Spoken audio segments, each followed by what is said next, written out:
Então vamos começar falando sobre o primeiro versículo dessa noite, de Gênesis 3, versículo 6, que diz assim: Vendo a mulher que a árvore era boa, boa para se comer, agradável aos olhos e árvore desejável para dar entendimento, tomou do seu fruto e comeu. E deu também ao marido, e ele comeu. Então aqui nós estamos falando, pessoal, do que aconteceu com Adão e Eva, lá dentro do paraíso. Porque nessa altura aqui, nessa ocasião desse texto que eu estou lendo, eles ainda estavam dentro do paraíso. Aí a pergunta é, o que faltava para eles lá? Nada. Tinha doença? Não tinha. Tinha morte? Não tinha. Tinha problema? Não tinha. Era o paraíso. Mas até dentro do paraíso, se a pessoa não vigiar, ela cai na tentação. Por quê? Porque o diabo, ele falou no ouvido da mulher. Ele falou, não, pode comer, porque Deus falou isso aí, porque ele não quer que vocês tenham o conhecimento do bem e do mal. Pode comer, não vai morrer coisa nenhuma, não. E a mulher deu ouvido para ele, para o diabo, pegou do fruto, comeu e deu para o marido. Você vê o poder que tem a mulher de influenciar o marido.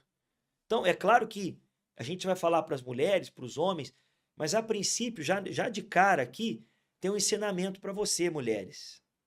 Para vocês, mulheres. A mulher, ela tem um poder de influência. Tanto para o mal, como para o bem. A mulher, ela consegue influenciar o seu marido. E as mulheres sabem disso, não sabem? Sim. Hã? A gente sabe como fica a casa quando a gente acorda bem ou como fica quando a gente acorda mal, né? Com certeza você já teve essa oportunidade de provar isso. E você sabe que ali você é a estrutura daquela casa, né? Espiritual e emocional, né? Então, a sua comunicação com Deus, a sua comunhão com Deus, mulher, é algo imprescindível. Você precisa disso para que a sua casa seja abençoada. E o poder de influência da mulher é muito grande. Porque a mulher consegue convencer o marido, né? A mulher consegue, com o jeito. É uma coisa natural da mulher. Ela consegue influenciar o marido nas decisões e escolhas que ele tem. Então você tem que usar o seu poder, mulher, de convencimento, de influência, para levar o teu marido para o caminho bom, para o caminho certo. Não é à toa que a Bíblia fala que a mulher sábia edifica a sua casa. Por que a Bíblia fala isso? Porque a mulher consegue influenciar o marido. Ela consegue conduzir o marido. Então, às vezes, a falta de sabedoria da mulher leva o homem ao fracasso. Agora, não vamos só culpar as mulheres, porque os homens também têm a sua responsabilidade, né? Porque o homem poderia muito bem não ter comido a fruta. Ele poderia ter falado: não, mulher, joga isso fora. Deus falou para não comer. Mas ele aceitou. Ele não teve, como se diz, aquela postura que o homem tem que ter de liderança. Porque, embora a mulher tenha o poder de influência, o homem é o cabeça da casa. É o homem que dá a palavra final. Ele ouve a mulher, ele tem que ouvir, porque o homem orgulhoso não quer ouvir ninguém. Ele faz da cabeça dele, não pede opinião. Mas o homem de Deus, ele ouve o conselho da mulher, ele quer saber da opinião da mulher, mas ele também sabe que a responsabilidade é dele, que ele tem que tomar a frente da família. E tem muito homem que não faz isso, que não toma a frente da família. Deixa todas as responsabilidades nas costas da mulher. Que mulher que quer um marido desse? Nenhuma. Hã? Nenhuma. A mulher espera um marido que faz o quê? Que toma a frente, né? Que é o cabeça Que é o da casa. cabeça, que é o líder. Porque o líder da casa é o homem, não é o chefe. Chefe é outra coisa. O chefe, ninguém suporta ele. Ele só dá ordem e não faz nada. O chefe não é exemplo nenhum. Agora, o líder ele está na frente da batalha. Dá exemplo, né? O líder dá exemplo, exatamente. Então, o homem, ele tem que ter postura de liderança. O homem, ele tem que ter postura de tomar a frente, proteger a sua família, porque esse erro aí que eles cometeram custou só para um? Não, custou para todos nós. Até para mim, para você, para todo mundo aqui está pagando por esse erro aí, ó. Todos nós. Ou seja, a mulher não foi sábia, levou o marido a tomar uma decisão errada junto com ela. O homem não foi líder porque não soube parar. Falou, não, peraí, isso aqui está errado. Então os dois erraram. E o diabo se aproveita dos erros. Porque o diabo ele continua até hoje sugerindo. O diabo não pode obrigar. O diabo põe cigarro na boca de alguém? Não, O ninguém. diabo põe álcool na boca de alguém? O diabo faz o marido trair a esposa? Não, ele sugere. Ele sugere. O mau pensamento vem para todo mundo. O diabo trabalha com sugestão. Ele sugere no ouvido da pessoa: ó, trai a sua mulher. Ó, trai seu marido. Ó, bebe isso aqui, fuma, usa droga. Ó, não respeita sua mãe, não. Quem ela pensa que ela não manda em você, não. E aí o filho, que é inteligente, ele não dá ouvido pro diabo. A esposa que é inteligente não dá ouvido pro diabo. O marido que é inteligente não dá ouvido pro diabo. Eles deram ouvido pro diabo. E Eva chegou nesse ponto de comer o fruto que Deus já tinha falado que não era para comer, porque ela ficou conversando com a serpente, Com o né? diabo, né? Que era o diabo. Quer dizer, muitas pessoas hoje fazem más escolhas e dão brechas para o diabo poder entrar na família porque ela ficou conversando com aquele pensamento. Porque pensamentos ruins todos nós vamos ter. Mas querer aquilo A aí é ação, né? diferente. A ação Exatamente. depende da gente. Exatamente. O mal ele pode oferecer. Ele oferece para todo mundo. Agora, fazer aquilo que ele está oferecendo, comer do fruto proibido, só Eva poderia fazer. E ela fez, porque ela ficou conversando com ele. Você sabe que eu acabei de lembrar aqui agora? O diabo, ele ofereceu até para Jesus. Até para Jesus ele ofereceu. É. O diabo falou assim para Jesus, ó, você não é filho de Deus? Transforma essas pedras em pães aí que eu quero ver. Você não é filho de Deus? Então pula aqui. Pula aí que ele vai ter que te salvar.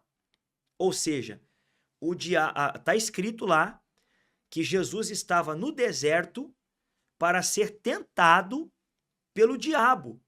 Então até Jesus, o diabo sugeriu, o diabo tentou, mas o que ele fez? O que Jesus fez? Ele rejeitou, ele resistiu à tentação. E a Bíblia fala que aquele que resiste o diabo, o que acontece? Fugirá. O diabo foge. Você tem que resistir à tentação. Ah, mas Jesus conseguiu porque ele era Jesus. Não. A mesma força que ele tinha, ele dá para cada um de nós também. Ele deixou esse exemplo, né? Sim. Do mesmo jeito que a gente tinha o exemplo até ali de Eva, que errou, de Adão, que errou, Exemplo negativo de Adão e Eva. negativo, ele deixou ali um exemplo positivo de como a gente pode vencer isso. Nós somos capazes de resistir a todas as ofertas oferecidas pelo diabo. Né? E todas as escolhas têm uma consequência, né? A escolha de Eva naquele momento teve uma consequência. A escolha de Jesus naquele momento no deserto também teve uma consequência. Então, tudo que a gente vai fazer, a gente tem que pensar muito bem. Qual vai ser a consequência dessa escolha? Exatamente. Qual vai ser o que eu vou colher disso aqui que eu vou plantar? Talvez você vai mentindo, talvez você vai traindo, fazendo o que não deveria, pensando que não vai acontecer nada. Mas vai ter consequência. Mas tudo tem uma consequência, seja ela uma coisa boa para uma atitude boa, como também ao contrário. E tem pessoas que dizem assim, eu quero separar. Eu vou separar do meu marido, eu vou separar da minha esposa. Tá bom. Você quer separar? Mas você já parou para pensar nas consequências da separação? O que vai acontecer? E os filhos? E a vida? E outra coisa, quantas vezes você já separou? Será que a separação é o melhor caminho mesmo? Será que desistir é melhor do que lutar? Ah, mas eu já lutei e não teve resultado. Não teve porque você lutou errado. Porque se você lutar com a força de Deus, com a sabedoria de Deus, vai ter jeito. Porque Deus, ele ressuscita até morto. Por que não pode restaurar um casamento? É ou não é? Então, a questão é, o que você vai fazer? Você vai pensar na consequência, você vai identificar a voz do diabo e resistir à voz do diabo, e ele fugirá de vós. Nós temos dois exemplos. O exemplo de Adão e Eva, que estavam no paraíso e ainda assim erraram, pecaram, porque não deram ouvidos a Deus. Deram ouvidos ao diabo, não pensaram, não agiram com responsabilidade. E nós temos o exemplo de Jesus, que estava no deserto. Olha só, um estava no paraíso e errou. O outro estava no deserto e acertou. Ah, mas é porque era Jesus. Não, não é porque era Jesus. Porque ali Jesus estava na condição de quê? De homem. Ele era homem igual nós. Não tinha diferença nenhuma. Nesse momento aí não tinha. Então não é o lugar, é a pessoa. Não é a tentação que é muito difícil de resistir. É a pessoa que não decide fazer a coisa certa. Vamos continuar lendo aqui, ó. Então os olhos de ambos se abriram depois que comeram do fruto, e percebendo que estavam nus, costuraram folhas de figueira e fizeram cintas para si. Quer dizer, eles tinham o olhar do ser humano era puro, né? Não tinha maldade. Quando comeu da fruta, passou a existir a maldade e começaram a perceber que estavam nus. Ao ouvirem a voz do Senhor Deus, que andava no jardim quando soprava o vento suave da tarde, o homem e sua mulher se esconderam. Olha aí, se esconderam da presença do Senhor Deus entre as árvores do jardim. Quem foge, quem se esconde é quem está devendo, né? Então eles fugiram, se esconderam da presença de Deus. Nós não temos que nos esconder da presença de Deus. Nós temos é que nos aproximar da presença de Deus. O diabo dominou por causa disso. Imagine se Adão e Eva, eu vou apenas dar uma visão diferente aqui. Imagine se Adão e Eva tivessem comido do fruto, tivessem errado, mas na mesma hora, se eles tivessem procurado Deus, ó Deus, Senhor, está aqui, ó. Nós comemos do fruto, Deus, nós erramos, Senhor. Tem misericórdia de nós. Está aqui, ó. Nós não vamos fugir, não. Nós vamos assumir nosso erro. Nós erramos. O Senhor falou para não comer, a gente não deu ouvido. Caímos na tentação, comemos do fruto, mas está aqui, ó. A gente quer ver se tem como o Senhor nos perdoar. Se tem como o Senhor dar uma oportunidade para a gente. Mas eles fizeram isso? Não. Eles fugiram. Toda vez que você erra, você não tem que fugir. Você tem que assumir o teu erro e buscar uma solução. Eu não sei o que aconteceria, mas eu acredito na misericórdia de Deus. Se a postura deles tivesse sido outra, se eles tivessem, eu não estou afirmando isso não, eu estou apenas supondo, se eles tivessem reconhecido o erro deles, procurado a Deus, pedido perdão, reconhecido a sua falha, será que Deus não poderia ter perdoado? E ao invés de expulsá-los do jardim, teria dado mais uma chance para eles? Não sei, não sabemos, mas acredito que sim. Agora, fugir, isso é a pior coisa que acontece. Quando uma pessoa erra, ela não tem que fugir, não. Ela tem que assumir seus erros e buscar uma forma de solucionar o problema. Vamos continuar lendo aqui. O Senhor Deus chamou o homem e lhe perguntou: onde você está? Ele respondeu: ouvi a tua voz no jardim e porque estava nu, tive medo e me escondi. Deus perguntou: quem lhe disse que você estava nu? Você comeu da árvore da qual ordenei que não comesse? Então o homem disse: a mulher que me deste para estar comigo, ela me deu da árvore e eu comi. Olha aí mais um erro do homem, jogando a culpa em quem? No outro. Na mulher. como se ele não tivesse culpa nenhuma. Talvez é isso que você está fazendo.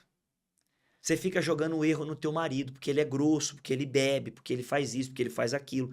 Mas peraí, e os seus erros? Eu sempre digo que num casamento, numa família, o erro nunca é só de um. Nunca. É impossível. É impossível.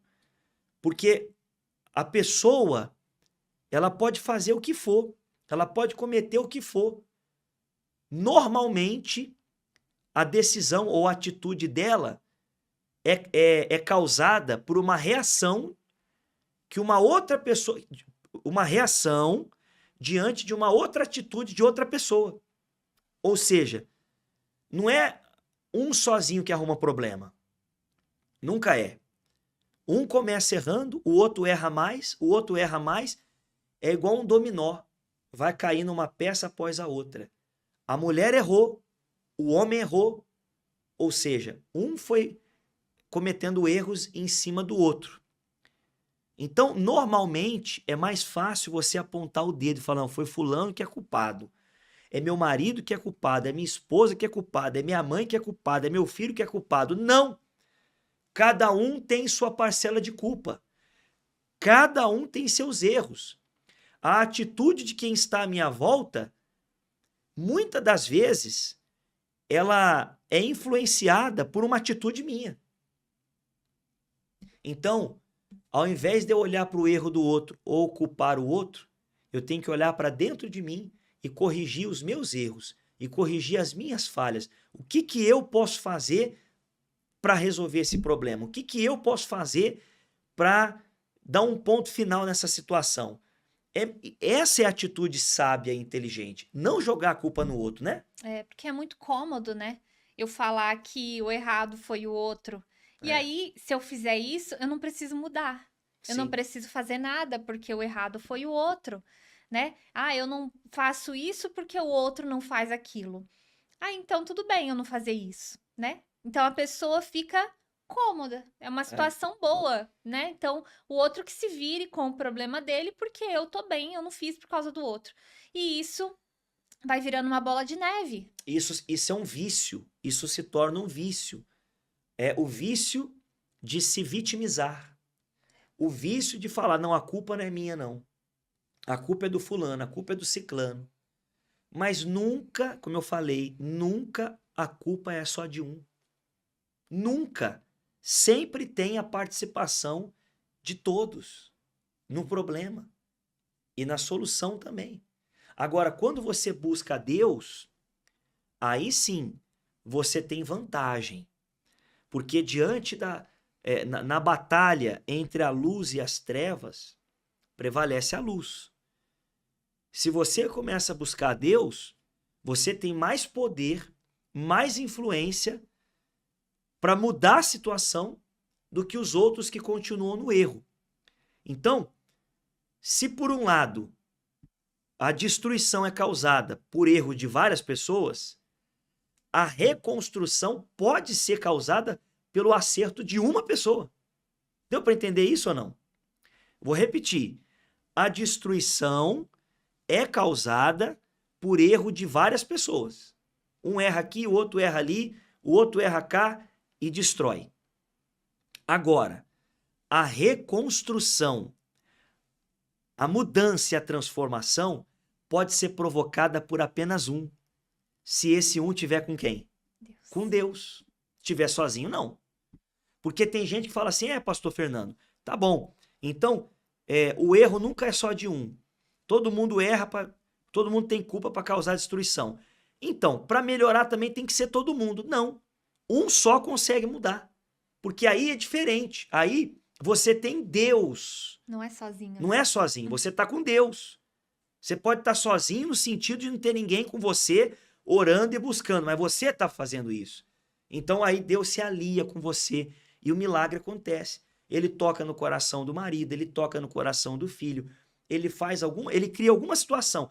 Nem que ele permita que a pessoa passe por um apuro, por uma dificuldade para a ficha dela cair, porque às vezes Deus trabalha dessa maneira também. Ele preserva a vida, mas ele não impede a pessoa pagar pelos erros dela para a ficha dela cair. Mas Deus sabe trabalhar. Como Deus vai fazer, não importa. Aí é com ele. Só importa eu fazer a minha parte.